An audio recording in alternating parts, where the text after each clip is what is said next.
우리 한 절씩 교도하도록 하겠습니다. 마가복음 6장 1절에서 6절 말씀 한 절씩 교도하도록 하겠습니다. 예수께서 거기를 떠나사 고향으로 가시니 제자들도 따르니라. 안식일이 되어 회당에서 가르치시니 많은 사람이 듣고 놀라 이르되 이 사람이 어디서 이런 것을 얻었느냐. 이 사람이 받은 지혜와 그 손으로 이루어지는 이런 권능이 어찌 됨이냐. 이 사람이 마리아의 아들 목수가 아니냐. 야고보와 요셉과 유다와 시몬의 형제가 아니냐. 그 누이들이 우리와 함께 여기 있지 아니하냐 하고 예수를 배척한지라. 예수께서 그들에게 이르시되 선지자가 자기 고향과 자기 친척과 자기 집 외에서는 존경을 받지 못함이 없느니라 하시며, 거기서는 아무 권능도 행하실 수 없어 다만 소수의 병자에게 안수하여 고치실 뿐이었고 그들이 믿지 않음을 이상히 여기셨더라. 이에 모든 촌에 두루 다니시며 가르치시더라. 아멘. 여러분, 고향을 생각하시면 가장 먼저 무엇이 떠오르십니까? 좀 따뜻한, 품어주는 그런 곳이 고향이라고 여러분 생각을 하시죠. 이번 추석 연휴가 길다 보니까 많은 분들이 좀 이렇게 다른 곳으로, 고향이 아닌 다른 곳으로 가는 분들도 참 많더라고요. 근데 항상 생각해 보면 이런 명절이 다가오면 이 고향이 그리운 것은 우리 사람들의 본래의 마음일 것입니다. 고향에 가면 누군가가 우리를 맞아주고 따뜻하게 품어주는 그것을 늘 떠올리기 때문이죠. 근데 오늘 본문에 보시면 예수님은 고향에서 배척을 당하시고 있습니다. 여러분 생각해 보십시오. 고향에서 자기가 자라고 그리고 생활했던 그곳에서 배척을 당한다는 것이 얼마나 참 힘들고 어려운 일입니까? 그러면 왜 예수님은 고향에서 배척을 당하셨고 그 배척을 당하신 것에는 어떤 의미가 있고 이유가 있을까요? 오늘 주의 말씀을 통해서 함께 상고해보는 우리 모든 믿음의 종들 되시기를 바랍니다. 우리 오늘 마가복음 6장 앞선 5장에서는요. 예수님께서 12해를 혈루증으로 앓던 여인을 치유하던 사건과 그리고 해당장 야이로의 딸을 죽음에서 살리신 사건이 등장합니다. 이 두 사건 모두 갈릴리 호수의 북쪽에 위치한 가버나움에서 일어났던 사건이었죠. 이제 예수님과 제자들은 예수님이 자라나신 고향 나사렛으로 가십니다. 1절에 보시면요. 이렇게 말씀하죠. 예수께서 거기를 떠나사 고향으로 가시니 제자들도 따르니라 라고 말씀합니다. 이 나사렛은 갈릴리 호수 가장 남쪽으로부터 서쪽을 향해 한참 떨어진 곳이었죠. 안식일이 되어 예수님은 해당에 들어가셔서 가르치기를 시작하십니다. 2절에 보시면 이렇게 말합니다. 안식일이 되어 해당에서 가르치시니 많은 사람이 듣고 놀라 이르되 이 사람이 어디서 이런 것을 얻었느냐. 이 사람이 받은 지혜와 그 손으로 이루어지는 이런 권능이 어찌 됨이냐라고 이렇게 말하죠. 여러분, 당시에 해당의 모임은요. 이 3부로 이루어지고 있었습니다. 1부는 바로 성경을 낭독하는 시간이었고 2부는 기도하는 시간, 그리고 3부는 말씀을 가지고 이제 강론하는 시간이었습니다. 그래서 3부에서는 해당장의 권한으로 방문객에게 이 강론할 기회를 주었습니다. 그래서 이 해당에서 구약 성경을 통하여서 하나님의 말씀을 통하여서 이방인들에게 말씀을 전하는 그런 기회를 전하곤 했죠. 예수님께서도 아마 그 강론의 시간을 가지고 이제 사람들에게 하나님의 복음을 전했던 것 같습니다. 그 내용이요, 사람들을 아주 깜짝 놀라게 하였습니다. 그들이 생각하기를 그래, 참 생각해 볼 만한 내용이야. 아니면 그냥 다른 사람보다 말을 잘하네, 이 정도가 아니었죠. 그들이 뭐라고 하냐면 듣고 놀라 이르되 라고 말합니다. 이것은 이 외부적인 충격을 받아서 머리에 띵 하고 부딪히듯이 아주 크게 이 충격을 받았다라는 의미이거든요. 그러면서 그들이 무엇을 말하냐면 이 사람이 받은 지혜와 그 손으로 이루어지는 이런 권능이 어찌 됨이냐라고 그렇게 말하고 있습니다. 여기서 그들은 결코 예수님의 그런 지혜와 능력 자체를 부인하는 것은 아니었습니다. 예수님께서 가지고 있는 모든 지혜와 권능을 인정은 했지만 그러나 그들은요, 어디서 이런 지혜와 권능이 왔는지를 묻고 있습니다. 왜냐하면요, 그 이유가 이제 3절에 보면 등장하죠. 3절에 보시면 이렇게 말합니다. 우리 같이 한번 읽어볼까요? 준비 시작. 사람이 마리아의 아들 목수가 아니냐, 야고보와 요셉과 유다와 시몬의 형제가 아니냐, 그 누이들이 우리와 함께 여기 있지 아니하냐 하고 예수를 배척한지라. 예. 그 사람들이 뭐라고 하냐면 이 사람이 마리아의 아들 목수가 아니냐, 야고보와 요셉과 유다와 시몬의 형제가 아니냐, 그 누이들이 우리와 함께 여기 있지 아니하냐라고 하면서 예수님을 배척했던 것이죠. 근데 여러분 한번 생각해 보십시오. 지금 표현이 참 재밌습니다. 여러분 이걸 성경을요 그냥 내용 자체를 여러분 의미를 생각 안 하고 그냥 쭉 읽으면 그 성경에서 말씀하고 있는 바를 놓칠 때가 많습니다. 왜냐하면 이 성경은 우리의 배경이나 역사의 그 내용이 아니기 때문에 그 당시의 배경과 역사를 좀 알고 그리고 왜 예수님께서 이렇게 하셨는지를 자꾸만 여러분 생각해 보셔야지만 그 의미가 좀 분명해질 것입니다.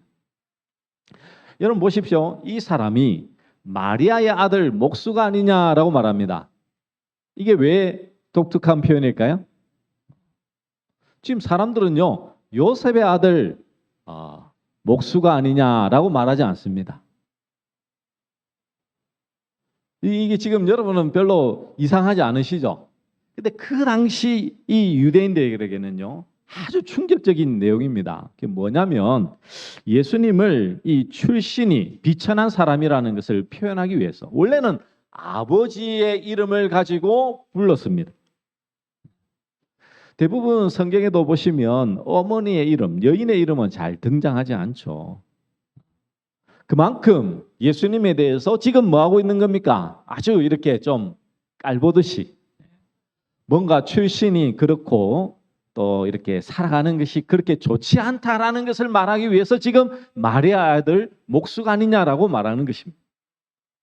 그리고 그 형제들과 누이들도 함께 있는 것 아니냐라고 그렇게 얘기를 하고 있는 것이죠. 자기들과 똑같은 출신이고 그 아버지와 형제들 또한 자신들이 잘 아는 사람인데 아니 어디서 이런 지혜와 권능을 얻었느냐라고 그들은 예수님을 배척했던 것이죠. 근데 여러분 잘 생각해 보시면 예수님께서 분명히 이 배척을 당하실 이유를 몰랐을까요? 알았을까요? 분명히 예수님께서는 전지전능하신 하나님이십니다. 그래서 이 안식일 날 해당해서 하나님의 말씀을 강론하면 반드시 이 사람들이 이 예수님을 배척할 것을 아셨을 거예요. 그럼에도 불구하고 예수님은 그들에게 무엇을 하십니까? 강론을 하시더라는 것입니다. 하나님의 복음의 진리를 전하더라는 것입니다. 그러면 그 이유는 무엇일까요? 분명히 아셨는데도 불구하고 하셨던 것은 무엇을 말씀하기 위함이었을까요? 그것은 바로 이 세상에서 진리가 어떻게 배척당하는지를 보여주기 위함이겠죠. 예수님도 고향에서 배척을 당하셨다니까요. 다른 것 하신 것 없어요. 말씀해 보시면 아시겠지만 예수님께서 병자를 고치시고 하나님의 복음을 전하는 그 일을 이렇게 강론하는 일을 하셨는데 사람들은요, 출신이 그리고 아버지 부모님을 또 형제를 누이를 안다고 이제 예수님을 배척하는 거예요. 그러면 우리는 이렇게 생각해 볼 수 있죠. 아니, 누구에게라도 자랑할 만한 가문을 배경으로 해서 예수님을 이 땅에 보내셨다면 그들은 예수님을 하나님의 아들로 인정을 하는 사람들이 있지 않았을까요? 그러면 왜 하나님께서 그렇게 하지 않으셨는지를 아셔야 되겠죠. 만약 뛰어난 신분의 예수님으로 오셨다면 그 신분이, 조건이 그들이 인정하는 것이 되겠죠.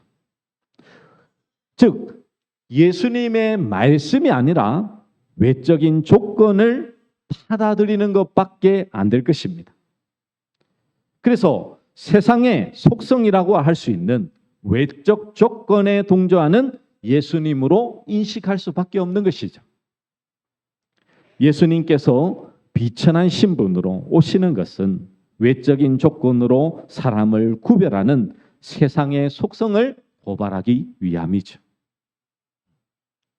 그러니까 누구라도 인정할 만한 왕의 자손이나 아니면 최고의 랍비의 그 제자로서 그렇게 등장하신 것이 아닙니다.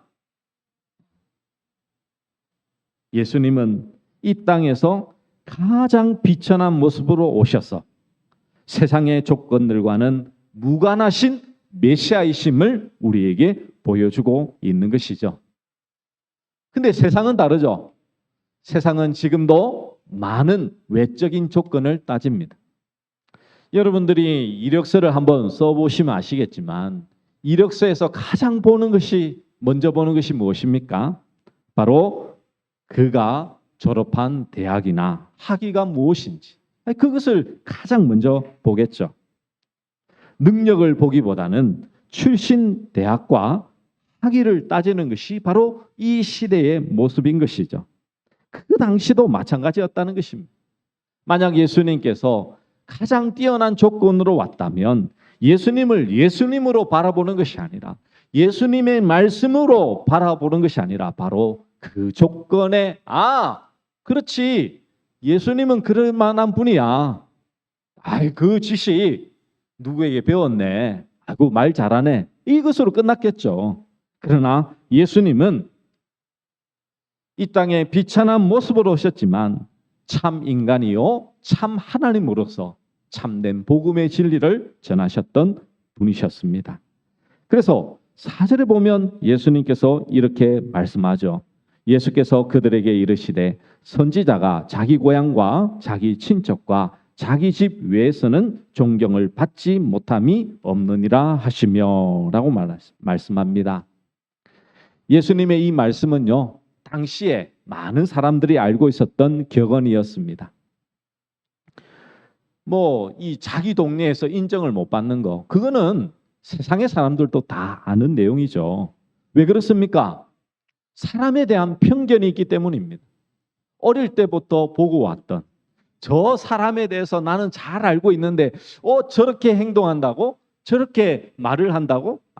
저 사람은 그럴 사람이 아니야. 우리는 항상 편견 속에 살 때가 많죠. 실제로 몇십 년을 살던 부부도 그 내용을 모르는 경우가 얼마나 많이 있습니까? 10년이 지나고 20년이 지나서 당신이 이런 음식을 싫어했어요. 이렇게 하면 얼마나 큰 충격을 받겠습니까? 맞죠? 그런데 대부분 이 부부 사이도 속마음을 드러내지 않으면요, 이 내용을 잘 알지 못합니다. 이것은 이 자녀들도 마찬가지죠. 참 이 추석 명절이 되면 이 가족들 간에 참 깨어진 이 가족들이 참 많죠. 연락을 안 하고 연락이 두절이 되고 참 그런 가족들이 참 많을 때가 많습니다. 간절히 소원하옵기는 우리 원주시민교회 모든 성도님들, 모든 가족들이 주 안에서 회복되는 놀라운 은혜가 있기를 간절히 축복합니다. 주 안에서 우리를 화목해 하시는 그 일을 감당케 하시기 위하여 우리를 이 땅에 보내셨음을 꼭 기억하시고, 이거는 누구가 잘못하고 잘하고의 문제가 아닙니다, 여러분. 성경은 깨달은 자가 먼저 행하는 것이 주의 뜻임을 늘 말씀하고 있음을 기억하셔서 여러분을 통하여서 모든 가족들이 또 친척들이 회복되는 놀라운 은혜가 있기를 간절히 축복합니다. 여러분, 이제 예수님께서 그 말씀하시고요. 이제 5절과 6절이 참 중요합니다. 오늘 이 설교의 중요 포인트를 결정하는 가장 중요한 구절입니다. 여러분, 이 말씀을 여러분은 이해를 하셔야 됩니다. 자, 5절과 6절 말씀 우리 천천히 함께 읽어보도록 하겠습니다. 5절과 6절 말씀입니다. 시작. 거기서는 아무 권능도 행하실 수 없어 다만 소수의 병자에게 안수하여 고치실 뿐이었고 그들이 믿지 않음을 이상히 여기셨더라. 이에 모든 촌에 두루 다니시며 가르치시더라. 아멘. 여러분, 여기서 두 가지를 여러분 생각해 보셔야 됩니다. 자, 5절 말씀해 보시면요. 이렇게 말씀하죠. 거기서는 아무 권능도 행하실 수 없어 다만 소수의 병자에게 안수하여 고치실 뿐이었고 그들이 믿지 않음을 이상히 여기셨더라. 자, 여러분 보십시오. 우리는 첫 번째 권능과 믿음의 이렇게 이 순서성, 이것을 우리가 좀 순서에 대해서 우리가 좀 생각해 볼 필요가 있죠. 여러분들은 생각하시기를 보편적으로 생각하기는 권능, 하나님의 역사가 있어야지만 믿음이 생긴다라고 우리는 흔히 생각하죠. 그래서 어떤 기적이나 놀라운 역사가 있어야지만 우리가 예수님을 믿을 수 있어요 라고 생각할 수 있다는 것입니다. 근데 여러분 오늘 말씀 한번 정확히 한번 보십시오. 거기서는 아무 권능도 행하실 수 없어 라고 말합니다.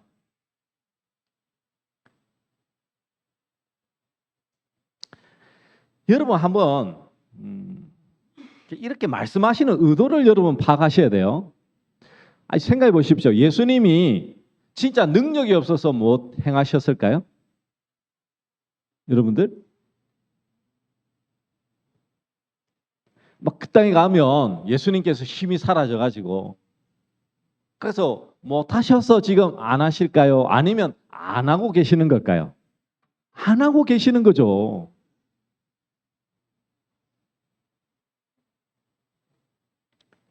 여러분 이걸 잘 이해하셔야 됩니다. 지금 권능도 하실 수 없다는 것은 그냥 우리에게 지금 말씀해 주기 위함이지 예수님께서 능력이 없어지거나 사라지거나 아니면 악이 더 세거나 이건 절대 아닙니다, 여러분. 오해를 하시면 안 돼요, 여러분. 항상 성경적인 이 말씀의 표현은 우리 사람들이 이해하도록 하나님께서 그렇게 표현을 해 놓으신 것이지 예수님이 능력이 없으면 우리의 구원자가 되실 수 없습니다, 여러분. 하나님이 아니시는데. 아니죠. 분명히 예수님은 모든 것을 행하실 수 있는 분이신데 거기서는 아무런 권능도 행하실 수 없다라는 것은 행할 수 없는 이유가 있는 것이죠. 그래서 먼저 생각할 것은 그겁니다. 여러분, 믿음이라는 것은요, 이적이나 기적이나 능력이 있어야지만 믿어지는 것은 결코 아니라는 사실이에요.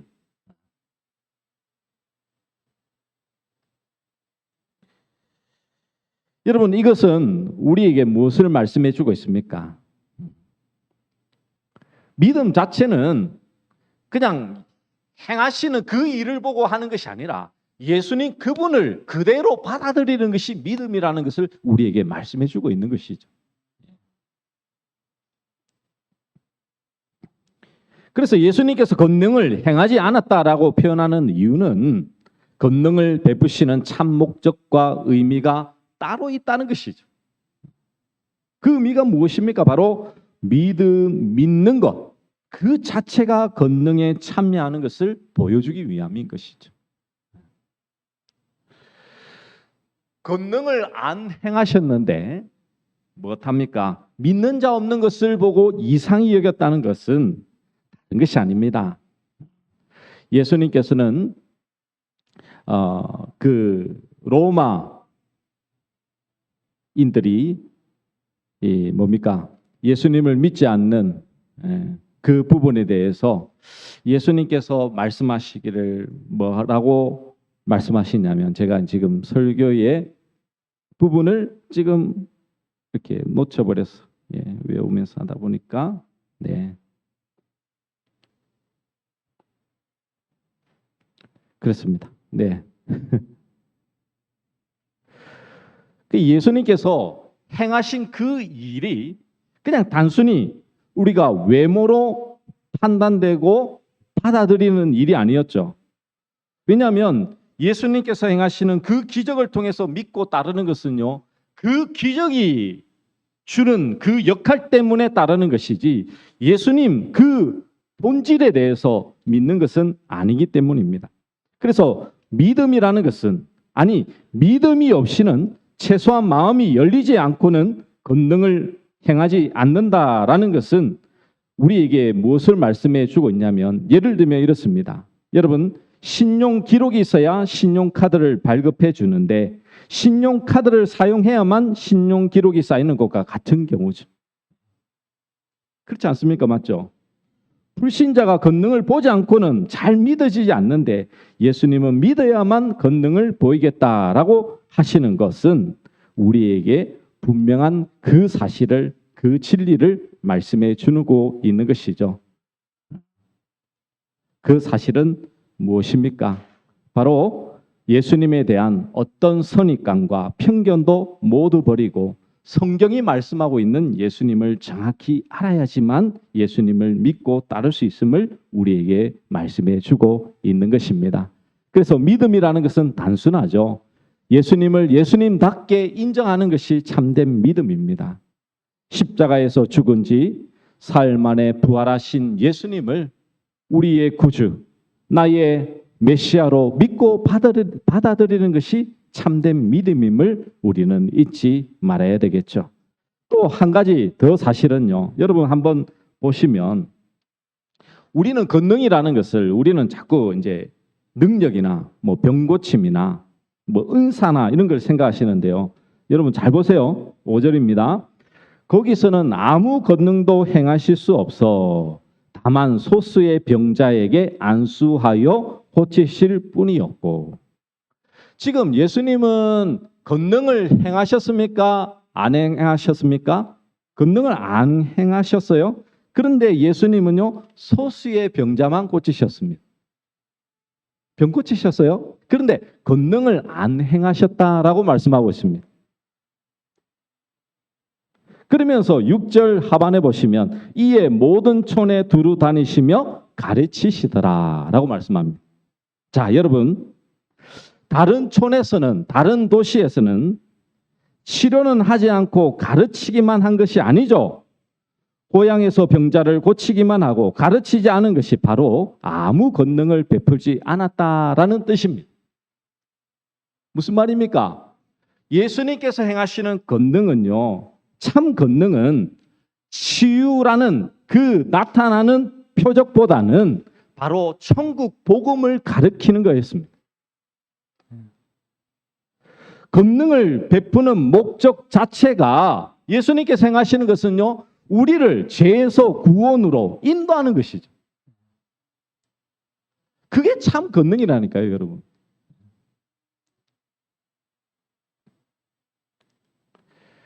지금같이 이 세계적인 극심한 불경기에서 많은 성도들은 무엇을 위해서 기도하고 있습니까?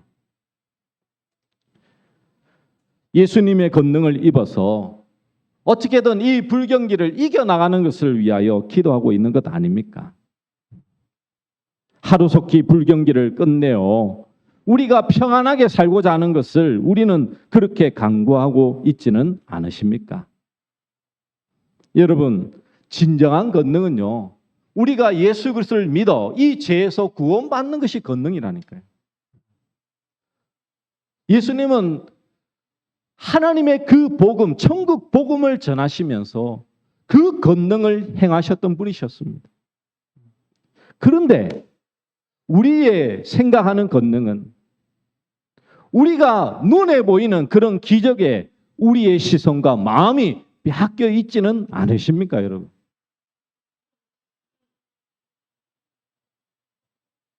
어떻게든지 내가 살아가고 이 땅에서 살아가는 데에 참 힘들고 어려운 그 현실이 하나님 안에서 해결되는 것을 그냥 단순히 하나님이 주신 그 권능이라고 생각하고 거기에만 몰두하고 계시지는 않습니까? 예수님의 참 권능은 오직 죄인으로 회개케 하여 우리의 마음이 하나님의 거룩한 통치를 받으며 하나님의 나라의 백성으로 살게 하는 것입니다. 세계적 불경기는 여러분 돈의 힘에 의해서 세상의 힘에 의해서 그렇게 살아가는 죄 때문에 일어난 것 아닙니까? 그런데도 교회마다 회개는 뒷전이고 불경기만 끝나게 해달라고 하면 예수님께서 행하신 권능과는 전혀 다르게 우리가 하나님 앞에 구하고 있는 것은 아니겠습니까, 여러분? 그러므로 우리에게 진정한 참된 믿음은 우리의 삶 속에 어떻게 나타나야 될까요?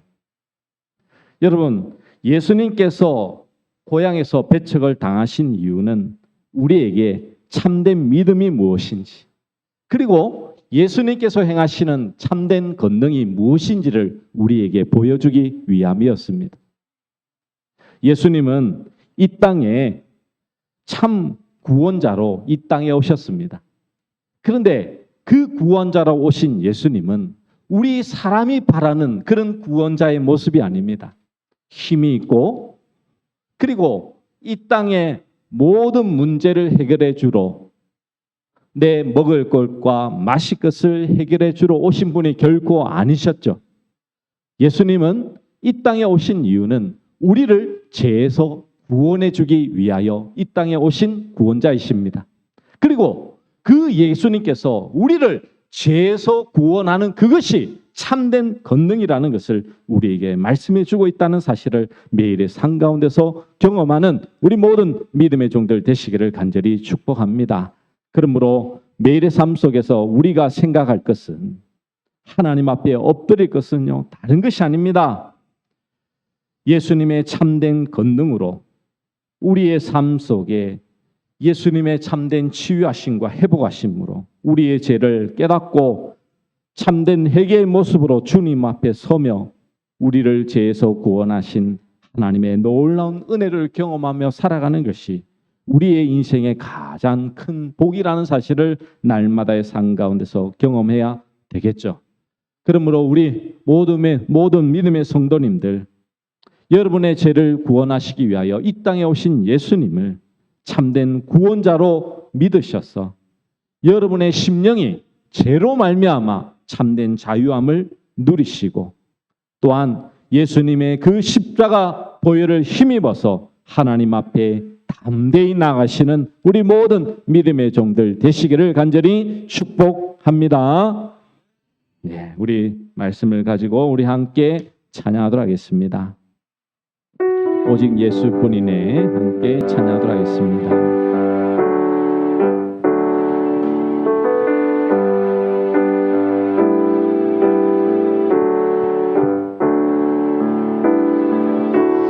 은혜 아니면 사랑할 수가 없네. 호흡마저도 다 주의 것이니 세상 평안과 위로 내게 없어도 오직 예수뿐이네. 은혜 아니면 사랑할 수가 없네. 은혜 아니면 사랑할 수가 없네. 복음마저도 다 주의 것이니 세상 평안과 위로 내게 없어도 오직 예수뿐이네. 크신 게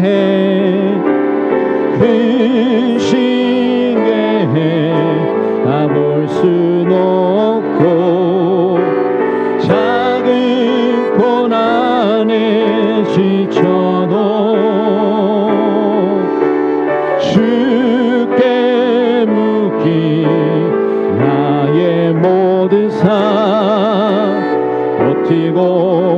견디게 하시네.